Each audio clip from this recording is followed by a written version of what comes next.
only that, but Kyle Busch will be penalized for too fast exiting pit road. And one team had a tire roll across pit road out into the grass. Boy, did we have a lot changed there in a short time. A lot of damage to the right front on that 18 car, though. Tire violation was on A.J. Allmendinger's car. And you see a lot of tape and bare bond and sheet metal in use for Keselowski and Jimmy Johnson.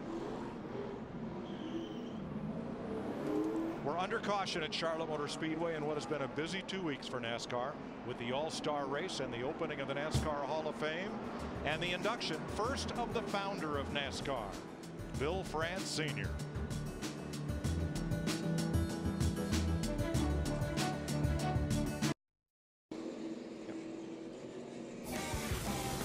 Pit stops completed. We're under the third caution of the night, and what a mess.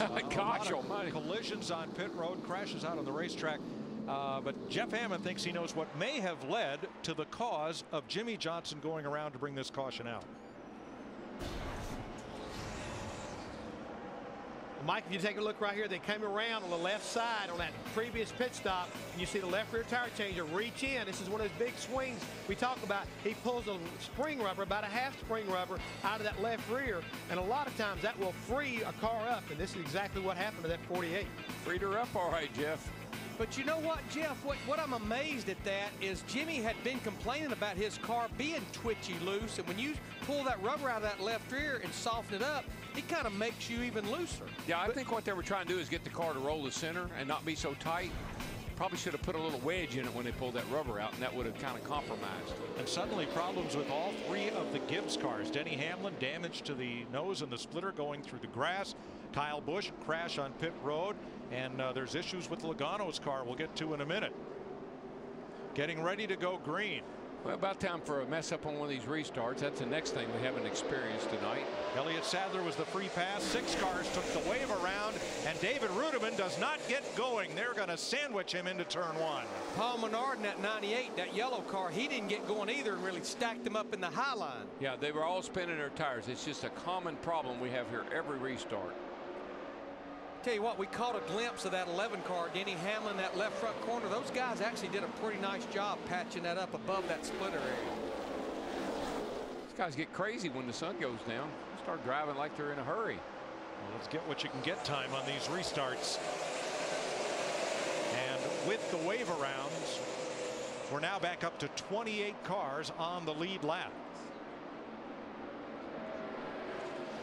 See sparks flying out when that 11. Well, we saw that when the caution came out. When he went through the grass, Darrell, he did some damage to the undercarriage somewhere. Yeah, it's something behind, like in the left front tire area, or actually behind the left front. Looks right about where the jack stop is on the left side. It might. Oh boy! Squeeze play. Does this work? Not very often. Well, Robbie Gordon takes the hole outside. Bobby Labonte the inside, and the fellow who got squeezed right in the middle there was Travis Kvapil in the 38. And what that is, that's a bunch of cars that's a lap down, trying to be the first car lap down. Should we get a caution, they get the free pass back on the lead lap. I think something that 11, that might be a piece of that nose that is missing. It's knocked back upon the car and dragging. Yeah, there's something, like Mike said, behind the left front tire, back in that rocker panel jack peg area. Because he had this is a caution waiting to happen right here. Like Darrell likes to say, caution breeds cautions. And somewhere in this pack, we could get another one. It's kind of my favorite song. Clowns to the left of me and jokers to the right. And here I am. I'm stuck in the middle. Big break for Marcus Ambrose. You see his Kingsford car there, the 47. He had a right front tire going down when that caution came out. They found a cut in it. He was lucky not to be part of the Jimmy Johnson Denny Hamlin dust up. While we've been watching that, Greg Biffle in that 16 car, and then there's the Indy 500 winning. There's a happy man right there. He is now in Charlotte. All right, boys, the magic can begin now. The magic show will start. Let me show you how to do this. Check that hat. That's the Indy 500 winner's cap. Gotta love it. He and Dario, they were. I mean, I thought Chip was going to get down in the car with Dario when the race is over with. It was amazing. It was so cool. Well, there's his one bullet right now that's left maybe as a contender. Jamie McMurray in that one car, the car that won the Daytona 500. He is now in the 8th position with a little bit of heat from Jeff Burton in that 31. One car is pretty sporty, Larry. I've been watching him. It's not a bad car right now. It's pretty good. Robbie Gordon hit the wall coming off turn 4. Not the first time today. Probably won't be the last. He likes to run it up high. Dick Berggren. With Chip Ganassi, congratulations on an Indy 500 win. How do you feel tonight? I'll tell you, it's unbelievable. I mean, it hasn't really sunk in yet.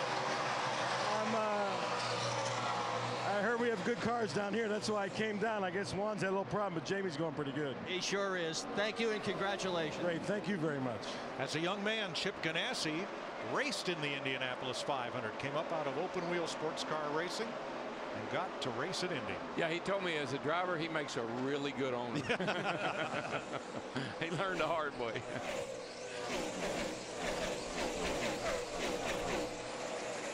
You know, right before we interviewed Chip, we were talking about this group up here. Of course, Kurt Busch in the 2 car still leading this thing, but Greg Biffle in that 16, he has smacked the wall. He started in 40th, and now he's up to number 2 spot. Well, last Saturday night, Kurt Busch smacked the wall, said he made the car better. He went all the way to victory lane with it. Maybe that's what you got to do in Charlotte.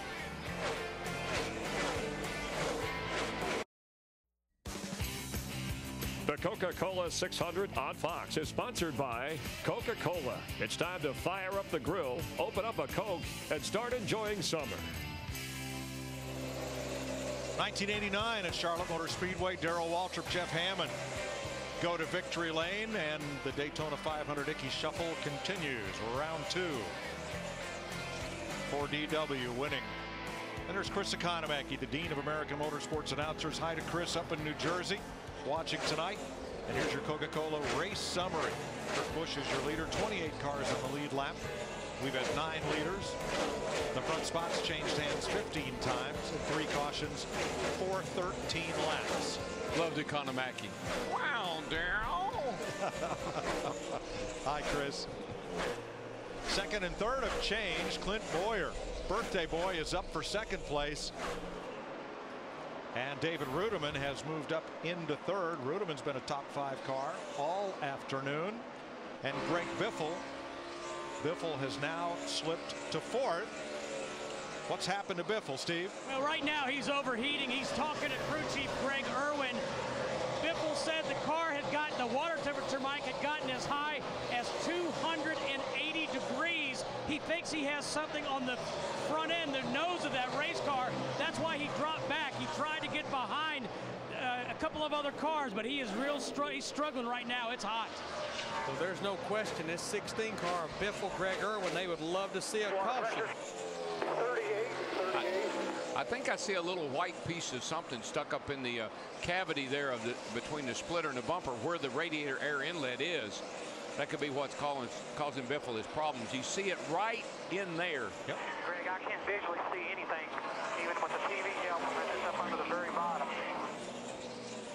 Yeah, that opening is right under that front bumper area, and it definitely looks like there's a little something there. They run as much tape as they can because that really helps the aerodynamics, the front grip of the tires, and you get a little bit of paper on there, you start running too hot. Jeff Gordon started the night out very lackluster, but for his patriotic paint job. Raced around in the 20s, but now the 4-time champion is up to 5th place. Every 50 laps, he's moved up 5 spots. He was in the 20th spot, then he was in the 15th, then he's in the 10th, and now he's in the 5th. And I got a feeling he's honing in on the lead. But guys, I'm pretty impressed with this 98 car of Paul Menard. We saw him spin his tires on that last restart. This is the same car that he and Slugger Labby ran in the Sprint Showdown last week.